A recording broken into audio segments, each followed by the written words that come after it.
Hello friends, hello students, this is Manisha Tomar on my YouTube channel Chemistry for All Exams, and today we will discuss about solution of NBS Chemistry PGT.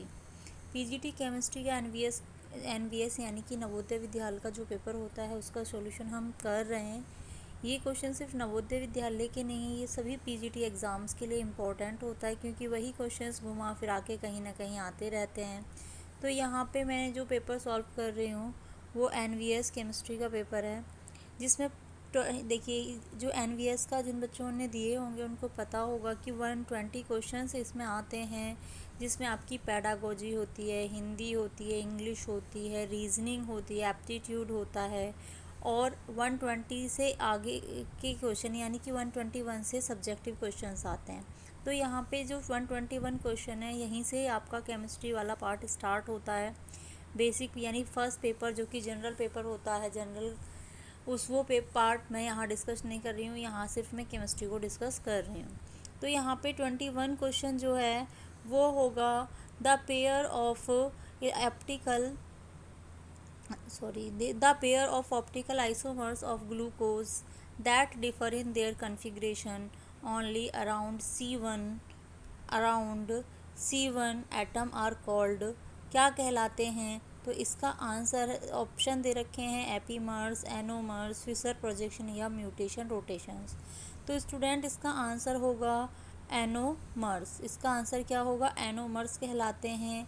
ऐसे देखिए जो glucose होता है इसकी दो form होती हैं, alpha D glucose and beta D glucose, और ये दोनों सिर्फ अपनी C1 एक्सिस जो C1 एटम होता है उसके अराउंड इनका कॉन्फ़िगरेशन डिफ़र होता है, अदरवाइज़ ये सेम होती हैं। एक में इसमें हाइड्रोक्सिल ग्रुप होता है, एक में राइट हैंड साइड होता है और एक में लेफ़्ट हैंड साइड होता है।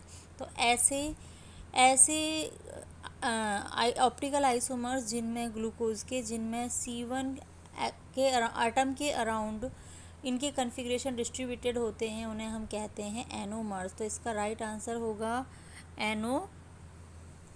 Anomers, option number 2। ठीक है, नेक्स्ट क्वेश्चन है मैच द फॉलोइंग आइटम्स। देखिए यहाँ पे कुछ मेडिसिन ड्रग्स दे रखी हैं और उनके होने उनसे होने वाली किस कैटेगरी की हैं वो ड्रग्स ये बता रखा है। तो सबसे पहले दे रखा है ट्रैंक्विलाइजर्स। ट्रैंक्विलाइजर्स कौन से होते हैं, हिंदी में इनको हम प्रशांत बोलते हैं। ये ऐसे कैटेगरी होती है जिससे हमारी एंग्जाइटी जैसी प्रॉब्लम्स को रिलैक्सेशन मिलता है। अगर हमें एंग्जाइटी या किसी टाइप की ऐसी प्रॉब्लम है तो उससे हमें रिलैक्सेशन मिलता है, उसे हम बोलते हैं ट्रैंक्विलाइजर्स। दूसरी एंटीबायोटिक्स है। एंटीबायोटिक आप जानते होंगे कि क्या होता है कि एंटीबायोटिक्स ऐसी कैटेगरी होती है ड्रग्स की जो बैक्टीरियाज को किल करने के लिए जनरली यूज़ होती है, किल करने के लिए यूज़ की जाती है। नेक्स्ट है एंटीहिस्टामिन्स। एंटीहिस्टामिन्स बेसिकली यूज़ होती हैं for the treatment of allergies. किसी भी टाइप की एलर्जी, आपको कफ है, कोल्ड है, किसी भी टाइप की एलर्जी को रिमूव करने के लिए या ट्रीट करने के लिए एंटीहिस्टामिन्स यूज़ होती हैं। Next antiseptic. एंटीसेप्टिक भी किसी भी टाइप के इन्फेक्शन को कंट्रोल करने के लिए यूज़ होती हैं। तो यहाँ पे जो ड्रग्स हैं ट्रैंक्विलाइजर, एंटीबायोटिक और एंटी हिस्टामिन, एंटीसेप्टिक, और उन्हीं के सामने कुछ डिफरेंट ड्रग्स दे रखी हैं कि कौन सी मेडिसिन किस के ट्रीटमेंट के लिए यूज़ होती है।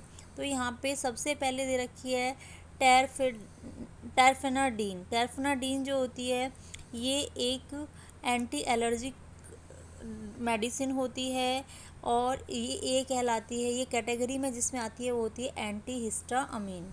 एंटीहिस्टामिन कैटेगरी में आती है। सेकंड दे रखी है इसमें क्लोरोक्साइलिनोल। क्लोरोक्साइलिनोल होती है एक एंटीसेप्टिक होती है। नेक्स्ट दे रखी है क्लोरोडाइजी पोडॉक्साइड, तो ये एक ट्रैंक्विलाइज़र होती है और ये नेक्स्ट दे रखी है सल्फानिल हमाइड जो एक एंटीबायोटिक होती है। तो यहाँ पे ए यानी ट्रैंक्विलाइज़र का ऑप्शन होगा 3, एंटीबायोटिक का ऑप्शन होगा 4th एंड थर्ड का ऑप्शन है 2nd और डी का ऑप्शन होगा सी का होगा 1 और डी का होगा 2। तो इसका राइट आंसर होगा फोर्थ। कौन सा होगा? फोर्थ, जिसमें दे रखा है थर्ड, यानी कि ट्रैंकुलाइजर होता है, क्लोरोडाइजीपॉक्साइड, एंटीबायोटिक होती है सल्फानिलमाइड, और ये है एंटीहिस्टामिन होती है टर्फिनेडीन, एंटीसेप्टिक होती है क्लोरोक्सी एक्सीलिनॉल। तो ये इसका आंसर होगा question number option number 4। Next है polyethylene glycols are used in preparation of these, इनको हम शॉर्ट में PEG कहते हैं, and these are used for non ionic detergents. ये प्रिपरेशन के लिए यूज़ होते हैं, नॉन आयोनिक डिटर्जेंट्स की प्रिपरेशन के लिए ये यूज़ होते हैं। नेक्स्ट वन होगा इसको